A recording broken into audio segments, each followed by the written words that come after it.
Audio Jungle.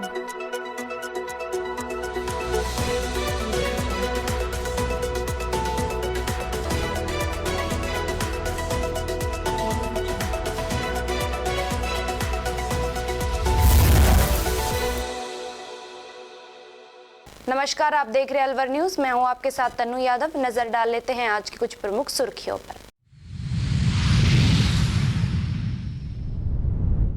Alwar में नशीला injection लगाकर गोतस्करी का किया प्रयास, एक गोतस्कर को पकड़कर पुलिस के हवाले किया।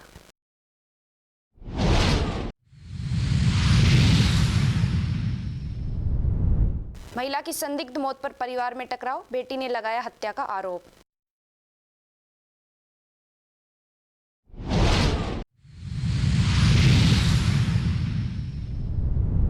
जनता जल योजना में बनी टंकी में हुआ रिसाव, ग्रामीणों ने टंकी निर्माण में घटिया सामग्री लगाने का लगाया आरोप।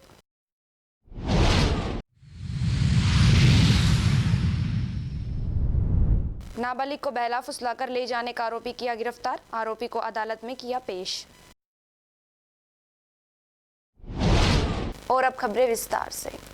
रामगढ़ उपखंड क्षेत्र की ग्राम पंचायत अलावड़ा में और ग्राम पंचायत के गांव नंगली में दोनों जगह अलग अलग टंकियों का निर्माण कराया गया, जिसमें नंगली गांव की टंकी को बनने के बाद 1 वर्ष तक चालू ही नहीं किया गया और अब 1 वर्ष बीत जाने के बाद 2 दिन पूर्व चालू करने पर टंकी में चारों तरफ से भारी लीकेज होने के कारण पानी व्यर्थ बहने लगा, जिसके चलते ग्रामीणों को पानी से वंचित रहकर दूर दराज से पानी लाना पड़ रहा है। केंद्र सरकार की महत्वाकांक्षी जल जीवन मिशन योजना फेल होती नजर आ रही है। इस योजना के अंतर्गत कस्बा अलावड़ा और ग्राम पंचायत अलावड़ा के ग्राम नगली ग्राम में निर्मित पानी की टंकी इन दिनों गंभीर अनियमितताओं के कारण भ्रष्टाचार की चर्चा का विषय बनी हुई है। टंकी के चारों ओर से पानी का रिसाव हो रहा है, जिससे लाखों रुपए की लागत से बनी यह परियोजना शुरू होने से पहले ही सवालों के घेरे में आ गई है।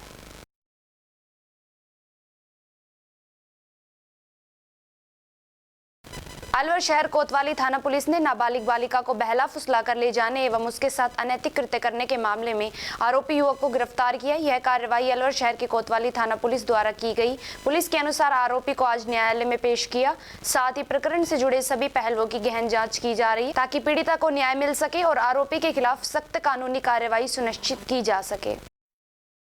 अभी 8-10 दिन पहले थाना कोतवाली में एक बच्ची के गुम होने की प्रकरण दर्ज हुआ था, जिसका अनुसंधान किया गया, बच्ची को दस्तयाब किया गया तो पता चला कि एक लड़का उस बच्ची को बहला फुसला के ले गया, उसके साथ अवैध संबंध बनाए। इस प्रकरण में आरोपी को गिरफ्तार कर लिया है और अनुसंधान किया जा रहा है। राजगढ़ पंचायत समिति सकट गांव की आसान की डूंगरी खाक नाथ बाबा मंदिर के पास स्थित प्रियम श्री उच्च माध्यमिक विद्यालय खेल मैदान में शनिवार को सकट प्रीमियम लीग प्रथम 2026 4 दिवसीय प्रतियोगिता का शुभारंभ हुआ। क्रिकेट प्रतियोगिता का उद्घाटन मैच धौलान व सकट खाकनाथ क्रिकेट क्लब टीम के बीच खेला गया, जिसमें धौलान टीम के खिलाड़ियों ने जीत हासिल की। प्रतियोगिता का मुख्य उद्देश्य युवाओं को खेलों के प्रति जागरूक करने के लिए यह क्रिकेट प्रतियोगिता का आयोजन किया जा रहा है, जिससे कि ग्रामीण प्रतिभाओं को भी खेलों में आगे पहुंचने का मौका मिल सके। आज सकट प्रीमियर लीग प्रथम 2026 का शुभारंभ किया, जिसमें पीएम श्री राजकीय उच्च माध्यमिक विद्यालय के ग्राउंड में उद्घाटन श्रीमान सुखराम जी मीणा समाज सेवी आदिवासी सेवा संस्थान राजगढ़ द्वारा किया गया और उद्घाटन मैच धौलान वर्सेज बाबा खाकनाथ क्रिकेट क्लब के द्वारा खेला गया, जिसमें धौलान टीम विजेता हुई और हमारे और भी अतिथि पधारे, जिसमें फूलचंद सैनी सरपंच सकट और इनके आयोजक करता है सकट प्रीमियर लीग 2026 के प्रकाश चंद सैनी और जितेंद्र कुमार सैनी, महेंद्र सैनी, हरिमोहन सैनी, ये सभी खेल प्रेमियों द्वारा ये टूर्नामेंट का आयोजन किया जा रहा है। अलवर मंडी में सरसों की आवक शुरू हो गई है। इस बार गत वर्ष की तुलना में करीब 15 से 20 दिन पहले सरसों मंडी में पहुंच रही है। व्यापारियों के अनुसार शुरुआती आवक ने बाजार में रौनक ला दी है। राजस्थान खाद्य पदार्थ संघ जयपुर के प्रदेश कार्यकारी अध्यक्ष सुरेश चंद अग्रवाल जलालपुरिया ने बताया कि इस वर्ष सरसों की गुणवत्ता पिछले साल की अपेक्षा बेहतर है। सरसों में तेल की मात्रा भी अधिक पाई जा रही है, जिससे किसानों को अच्छा रिटर्न मिलने की उम्मीद है। बेहतर मुनाफे के चलते किसान लगातार सरसों की खेती की ओर आकर्षित हो रहे हैं। अलवर कृषि उपज मंडी में वर्तमान में सरसों पिछले वर्ष के मुकाबले 15-20 दिन बिफोर आ रही है और वर्तमान में मैं समझता हूँ कि पिछले वर्ष के मुकाबले क्वालिटी अच्छी है और सरसों की क्वालिटी मीन्स तेल अच्छा है। पिछले वर्ष के मुकाबले 1 किलो तेल फालतू है क्योंकि किसान को हर वर्ष तिलहन में जो मेन सरसों है उसमें एक अच्छा उसे रिटर्न मिल रहा है, तो वो सरसों तिलहन की तरफ आकर्षित है।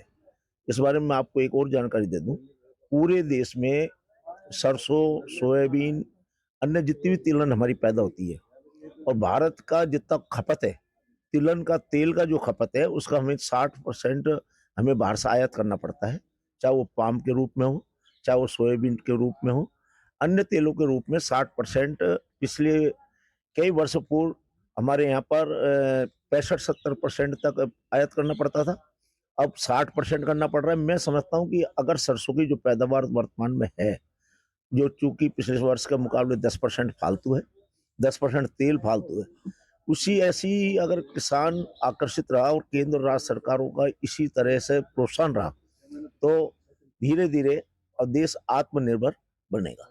सरसों की फसल पर बारिश ऐसे समय पर हुई, उसका एक उसे जीवन दान मिला। वो जीवन दान मीन्स उस ऐसे समय पर जब फसल को कोई बारिश चाहिए या पानी चाहिए, वो समय पर हुई। नुकसान समय पर कोई बारिश, जिस समय कटाई होती है उस समय ऐसी कोई बारिश नहीं हुई। उस समय में सरसों के जो भाव हैं पिछले वर्ष के मुकाबले हैं।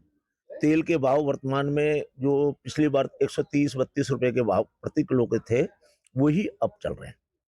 केंद्र सरकार ने इस वर्ष सरसों का 6200 रुपये प्रति कुंटल एमएसपी घोषित किया हुआ है और एमएसपी पर सरकार द्वारा प्रोत्साहन की वजह से ही प्रति वर्ष सरसों का उत्पादन बढ़ता जा रहा है। अलवर शहर के ईएनबी थाना क्षेत्र में गो तस्करी का एक गंभीर प्रयास सामने आया, जिसमें गोरक्षकों की सतर्कता के समय रहते नाकाम कर दिया गया। मामला मन्नाका रोड स्थित फौजी कॉलोनी के समीप का है, जहां 3 लोग गो तस्करी की नीयत से पहुंचे थे। आरोपियों ने गाय को बेहोश करने के उद्देश्य से नशीला इंजेक्शन लगा दिया था और उसे ले जाने की पूरी तैयारी कर ली गई थी। इसी दौरान मौके पर पहुंचे गोरक्षकों ने संदिग्ध गतिविधि को देखकर तुरंत कार्यवाही की और गाय को सुरक्षित बचा लिया। अचानक हुई कार्यवाही से घबराकर 2 आरोपी मौके से फरार हो गए, जबकि एक आरोपी को पकड़ लिया गया। गोरक्षकों द्वारा पकड़े गए आरोपी को तत्काल ईएनबी थाना पुलिस के हवाले कर दिया गया। पुलिस ने आरोपी को हिरासत में लेकर पूछताछ कर दी है। वहीं फरार आरोपियों की तलाश के लिए पुलिस टीमों का गठन किया गया और आसपास के क्षेत्रों में दबिश की जा रही है। अलवर में आए दिन तस्करियां हो रही हैं और पहले से हमने काफी बार अवगत कराया कि अलवर से तस्करी हो रही है। आज फौजी कॉलोनी में 200 फुट रोड के पास में एक आटा की चक्की है। वहां पर वो आटे वाला चक्की वाला उन गाय को आटा डालता है तो वहां पर गाय इकट्ठी हो जाती है आकर के। तो आज 2-3 तस्कर आके और उनके साइड में अभी 5-10 मिनट पहले और उन गायों के नशीला इंजेक्शन लगा रहे थे। तो मोहल्ला वासियों ने, वहां के रहने वाले ने, टीम अनिल एवं गौ सेवक जितने भी थे मौके पे पहुंचे और तस्कर को पकड़ा और पुलिस भी मौके पे पहुंची है। एनडीबी थाना ने उसको जब्त किया, पकड़ लिया उसको। सिरंज वगैरह उनसे बरामद हुई है और 2 एक उसमें से फरार हो गए। लेकिन विषय ये है कि जो ये गाय की जो इंजेक्शन लगाया जा रहा है, इनको 2-4 घंटे पहले लगा देते हैं, उसके बाद में इनकी गाड़ी आती है। तो हमारे प्रशासन से ये कि जो ये गिरफ्तार किए गए इनसे पूछताछ की जाए कि कितनी बड़ी गैंग है तुम्हारी और कब से एक्टिव है। इन्होंने आपने पूछताछ के लिए बताया कि कहाँ से आए हैं, कितने लोग थे? नहीं, अभी तो पुलिस ने इनको जब्त किया। पुलिस का टीम है। कितने लोग थे मौके पे? 2 लोग थे। कितने लोग थे? इसमें 2-3 लोग थे, एक तो पकड़ लिया, बाड़वा की भाग गए। कहाँ से पकड़े इसको? इनको बंडाका रोड पर 200 फुट के पास में एक चक्की है फौजी कॉलोनी लगती हुई, तो वहां पर इनको पकड़ा है। अलवर अखेपुरा थाना क्षेत्र के करौली के कुंड क्षेत्र में 50 वर्षीय सुभाष देवी की संदिग्ध परिस्थितियों में मौत हो गई। इस घटना ने परिवार को 2 हिस्सों में बांट दिया है। मृतका की बेटी और बहू आमने सामने आ गई है। मौत के कारण और शव के अंतिम अधिकार को लेकर दोनों पक्षों के बीच तीखा विवाद बन रहा है। मृतका की बेटी ने अपने भाई और भाभी पर गंभीर आरोप लगाते हुए कहा कि उसकी मां की हत्या की गई है। मामले की गंभीरता को देखते हुए अखेपुरा थाना पुलिस ने शव को कब्जे में लेकर जाँच शुरू कर दी है। मैं ना मतलब अपनी मर्जी से इनके साथ रहती हूँ। हमारी शादी होगी, वो मेरे पति है इधर वाले, तो इन्हें कोई एतराज नहीं। मेरे ससुराल वालों को, ये छोटे भाई को एतराज है, तो मम्मी से रोज लड़ाई किया करो। मम्मी कल नया बास पे गई थी ना मामी के पास, तो वहाँ पे भैया ने थप्पड़ लप्पड़ मारी। मामी ने मुझे फोन करके बताया तेरी मम्मी से ऐसे ऐसे लड़ाई करो लक्ष्मी, तू क्यों ना समझा। मैंने बोली मामी मैं खूब समझा सकूँ, लेकिन ना समझे तो मैं क्या करूँ। मम्मी मेरे पास आई, इनके जेवर वगैरह रखे थे, मम्मी मेरे पास से सब कुछ लेके चली गई। जब मैं से यूँ कह रही कि अब मेरे को बेटा फोन मत करवा कर, तेरे भाई लड़े। मैंने यूँ कि ठीक है मम्मी मैं फोन ना करा करूंगी, है ना। उसके बाद मम्मी ने कही कि मतलब अगर मेरे कुछ हो जाए ना तो दाग तू दीजो मेरे। मैंने क्या ऐसे कैसे हो जाएगा, मैंने को कोई बात हो है तो तू मेरे को बताइयो। फिर मम्मी को है ना भाई भाभी है ना उसने मारा भी था। मम्मी का अभी तक टाके भी लग रहे, सिर में टाके भी नहीं कटवाए थे। और ये सब कमरा बंद कर करके सो गए थे उस दिन। जब मम्मी को रात में ही लेकर आई थी, पापा को पूछ लो चाहे, और मोहल्ले वाले ने भी। और वो चाची है ना वो खुद मेरी मम्मी को मारती थी, और अब दुनिया दिखाने के लिए यहाँ आ गई, मेरे आंखों के सामने मम्मी को मारते हैं ये लोग। और अब कह रहे हैं ना कि मैंने मारा है, और वहाँ पे रिपोर्ट में मम्मी का जहर नहीं दिखा रहा, उनका गले पे निशान दिखा रहा है मेरी मम्मी के। मैं तो चाहती हूँ कि मेरी मम्मी की लाश मुझे मिले, इन्हें ना मिलनी चाहिए। सर हमारी कोई ऐसी लड़ाई नहीं है, हम तो अलग अलग रहते हैं। हमारी सास ने पहले ही हमें अलग कर दिया था कि हमारी बनती नहीं थी भाई बड़े वाले से, तो हम अलग अलग ही खाना वाना कर रहे थे। और अब आज कल उन्होंने पॉइजन खा लिया था, हमें पता भी नहीं है क्योंकि हम तो इतना बोल चाल नहीं रखते, हम ऊपर रहते हैं वो नीचे रहती थी। और अब इनका बेटी का कहना है कि हमने मार दिया उन्हें, जबकि उनके घर से लड़ाई करके आई थी वो दोपहर में, और दोपहर से ही वो गाली गलौज कर रही है हमारे साथ, हमसे लड़ रही है, सारी बातें कह रही है हमें कि तुम हमारी बेटी को नहीं घुसने दे रहे। सर बेटी ने पहला पति से डिवोर्स नहीं हुआ, दूसरे के साथ रह रही है वो अभी, और वो कह रही है कि हमें घर में फिर भी घुसने। तो दो बच्चे हैं उसके, शादी के 14 साल हो गए, और वो कह रही है कि मुझे भी घर में हिस्सा दो। हम मेरे पति इसके अगेंस्ट थे, फिर भी वो मेरे पति पे कूद रही है कि हाँ भाई कि तू नहीं घुसने दे रहा घर में, कि तू ही है मेन जड़, इसीलिए उस पर सारा ब्लेम डाल रही है कि मेरी मम्मी को तूने मारा, जबकि उन्होंने पॉइजन खाया है। मारते तो हम पहले ही मार देते ना सर, हमारी लड़ाई तो पहले ही हो रही थी।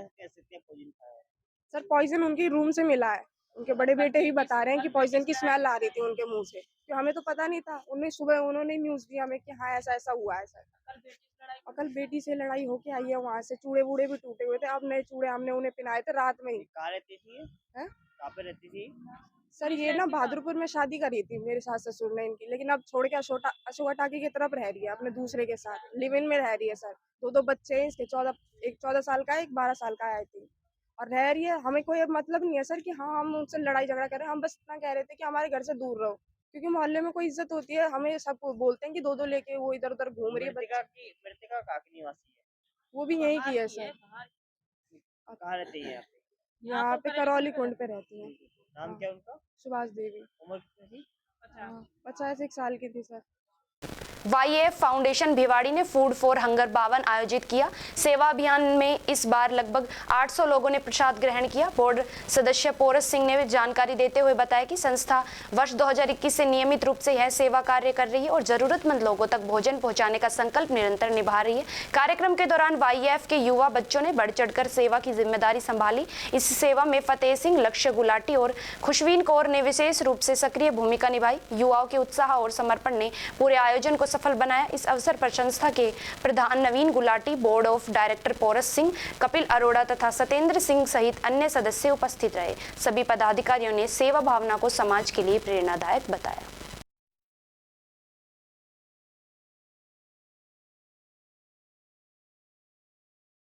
भिवाड़ी मैन्युफैक्चरिंग एसोसिएशन के सहयोग से गुलशन केमिकल लिमिटेड भिवाड़ी ने आज राजकीय उच्च माध्यमिक विद्यालय सैदपुर भिवाड़ी को 5 किलोवाट क्षमता वाले उच्च गुणवत्ता सोलर प्लेट्स प्रदान की गई। इसके द्वारा स्कूल की ऊर्जा आवश्यकताओं को सौर ऊर्जा से पूरा करने में सहायक होगा, जिससे विद्यार्थियों को स्वच्छ और टिकाऊ ऊर्जा का लाभ मिलेगा। BMA अध्यक्ष चौधरी जसबीर सिंह राणा ने कहा कि एसोसिएशन उद्योगपतियों और समाज के बीच सेतु का काम करता है। गुलशन केमिकल की इस उदारता से हम पर्यावरण संरक्षण और शिक्षा के क्षेत्र में महत्वपूर्ण योगदान दे पाई।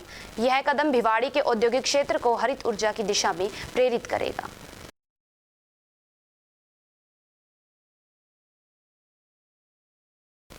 अलवर जिला कलेक्टर डॉक्टर आरतिका शुक्ला एवं सरस डेयरी चेयरमैन नितिन सांगवान अध्यक्षता में गौरी देवी महाविद्यालय में शुक्रवार को माय भारत युवा कार्यक्रम एवं खेल मंत्रालय एवं NSS के संयुक्त तत्वाधान में विकसित भारतीय युवा संसद कार्यक्रम का आयोजन किया गया, जिसमें जिले के 84 युवाओं ने आपातकाल के 50 साल और भारतीय लोकतंत्र के लिए सबक विषय पर भाषण प्रतियोगिता के माध्यम से अपने विचारों की अभिव्यक्ति प्रस्तुत की।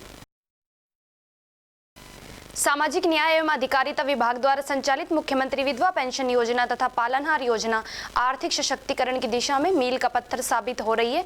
योजनाओं का लाभ उठाकर जहां विधवा महिलाओं को पारिवारिक निर्वहन में आर्थिक संबल मिल रहा है, वहीं बच्चों को पालनहार योजना के तहत सहायता राशि मिलने से उनका बचपन संवर रहा है। अलवर बाईपास स्थित आसियाना बगीचा सोसाइटी में आज एकादशी के पावन अवसर पर होली का उत्सव बड़े ही धूमधाम और भव्यता के साथ मनाया गया।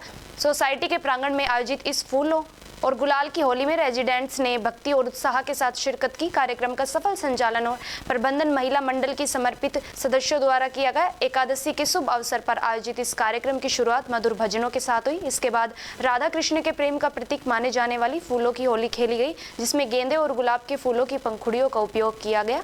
महिलाओं ने एक दूसरे को गुलाल लगाकर प्रेम और सौहार्द का संदेश दिया।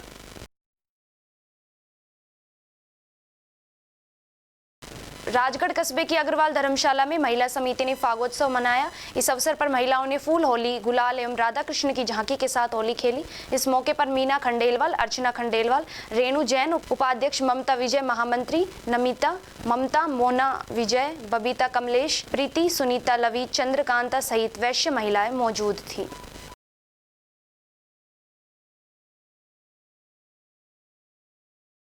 फाल्गुन में जहां खाटू श्याम बाबा के उत्सव धूमधाम से मनाए जा रहे हैं, वहीं मालाखेड़ा में 27 फरवरी को हारे का सहारा बाबा श्याम के नारे के साथ आज खाटू श्याम बाबा का वार्षिक फाल्गुन लक्खी मेला अपने चरम पर पहुंच गया। लाखों की श्रद्धालुओं की भीड़ उमड़ पड़ी।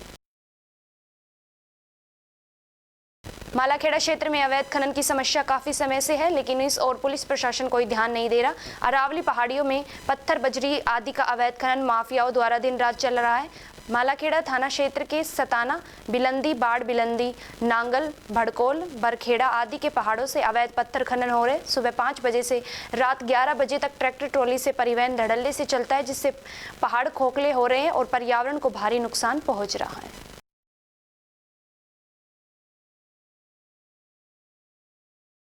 और अब खबरों में बस इतना ही। तब तक आप बने रहिए अलवर न्यूज के साथ। नमस्कार।